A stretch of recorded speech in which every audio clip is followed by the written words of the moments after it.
Oi meus amores! Hoje eu vou fazer mais um vídeo para explicar a importância de cada ingrediente dentro do nosso bolo. Afinal, é tudo uma mistura de muita química que no final dá algo muito gostoso para nós. Vamos começar pelas gorduras. Manteiga e margarina, né? São gorduras importantes para o nosso bolo porque elas são responsáveis para deixar eles mais úmidos e bem gostosos. O açúcar. Quem achou que açúcar só serve para adoçar os bolos? Errou! Isso é uma consequência. O açúcar tem um papel muito importante na estrutura do nosso bolo. Ele dá a estrutura do bolo, por isso que vocês têm que tomar cuidado. O seguinte, tem pessoas que pegam uma receita de um bolo comum da internet e pensam assim, ah, tem muito açúcar, eu vou reduzir, tô de dieta, fitness, enfim, e reduz o açúcar. O que acontece? Dá ruim. Ou o bolo fica sovado, ou ele não cresce, ou ele murcha, enfim. Dá um monte de questões e problemas, né? Então é muito importante vocês sempre respeitarem as quantidades de uma receita. Se pede 300 gramas, 200 gramas de açúcar, coloque. Porque além de adoçar, ele é fundamental para dar a estrutura do nosso bolo.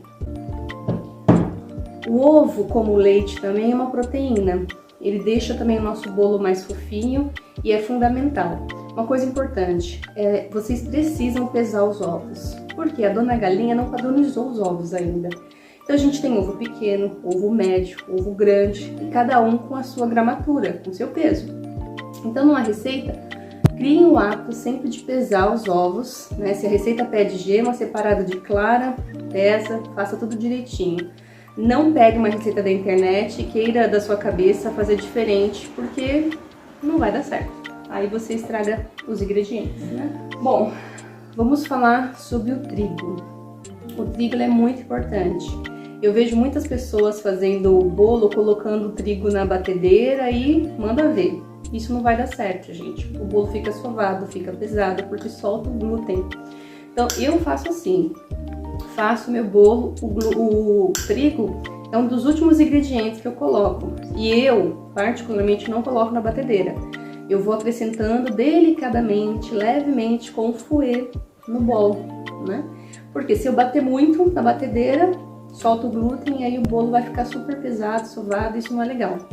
Então, coloque por último, uma coisa muito importante, todas as farinhas, açúcar, maisena, farinha de trigo, o que for, peneire antes. Não corra o risco de colocar tudo junto lá para, de repente, o bolo ficar com uma textura ruim ou, infelizmente, tenha alguma surpresa desagradável ali também, você não coou, quer dizer, não peneirou, vai complicar. Então isso é muito importante, tá?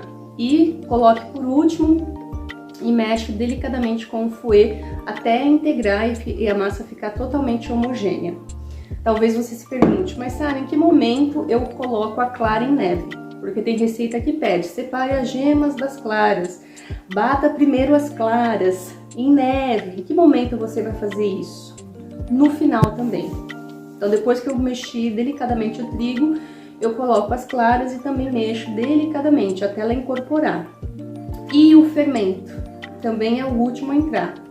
E eu não bato na batedeira, também delicadamente, do jeito que eu faço com o trigo. Uma coisa muito importante que vocês precisam pensar no caso do fermento, né?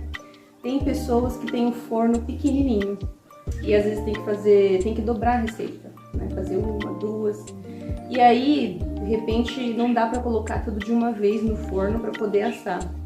Então, assim, eu faço dessa forma. Quando eu faço separadamente uma receita, até porque meu forno é pequeno, eu faço uma receita, coloco lá o fermento nessa receita, vai pro forno, e aí depois eu posso até deixar já batido a minha segunda massa, mas nessa segunda massa eu não coloco o fermento. Eu só coloco o fermento quando eu vou colocar no forno, tá?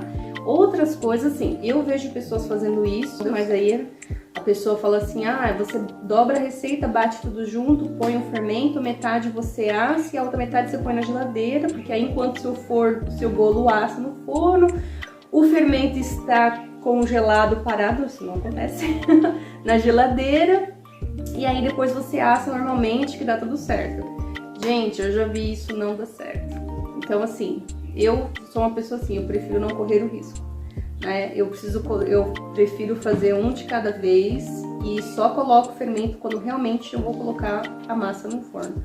Caso contrário, a massa tá ali na geladeira bonitinho, tá total.